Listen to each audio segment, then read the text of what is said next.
नमस्कार साथियों, मैं आपका भाई रवि मुरावतिया। 2 दिन पहले हमारे माननीय प्रधानमंत्री नरेंद्र मोदी जी ने एक स्टेटमेंट दिया। हमारे लोगों को कहा कम से कम पेट्रोल डीजल का इस्तेमाल करें, जहां तक संभव हो वर्क फ्रॉम होम अपनाइए, अनावश्यक यात्रा और खर्चों से बचिए और आने वाले 6 महीने या 12 महीने तक गोल्ड ना खरीदें। और यह स्टेटमेंट देने का कारण यह था कि आपको घबराना नहीं है, आपको तैयार रहना है। आप देख ही रहे हैं पिछले कुछ समय से रसिया और यूक्रेन वार चल रहा है, अमेरिका और ईरान वार चल रहा है, ग्लोबल क्राइसिस चल रहा है, जिसकी वजह से क्रूड ऑयल की रेटें आसमान पहुंच गई है। जब से ग्लोबल क्राइसिस चल रहा है उसके बाद कई देशों ने इस तरह के स्टेटमेंट अपनी जनता को दिए हैं, जैसे कि फिलीपींस देश अपने लोगों को हफ्ते में 4 दिन वर्क फ्रॉम होम का उपयोग करने का कहा है। ऑस्ट्रेलिया देश ने अपने नागरिकों को ऊर्जा बचाने को कहा है। श्रीलंका देश ने कम से कम पेट्रोल डीजल का उपयोग करने को कहा है और हफ्ते में 1 दिन की छुट्टी भी रखी है।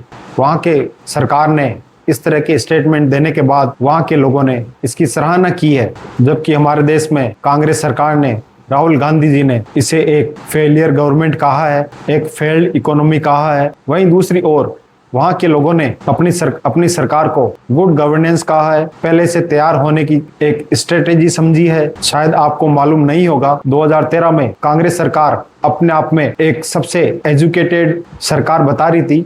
वहीं उस समय पी चिदम्बरम ने कहा कि 6 महीने 12 महीने तक आप गोल्ड ना खरीदें, पेट्रोल डीजल का उपयोग कम करें और यहाँ तक रात को 8 बजे बाद पेट्रोल पंपों को बंद करने का भी आदेश दिया। और उस समय अपने आप को एक गुड गवर्नेंस बता रहे थे, और वहीं जबकि उस समय कोई ग्लोबल क्राइसिस नहीं चल रहा था। आज के हालात आज सबके सामने है, फिर भी हमारी सरकार दूसरे देशों की तुलना में पेट्रोल डीजल गैस की दाम ना के बराबर बढ़ाए हैं और दूसरे देशों में, कई देशों में 1.5 गुना या 2 गुना तक प्राइस चली गई है। मैं आपको बताना चाहता हूं, यह सबसे महत्वपूर्ण आर्थिक संदेश है।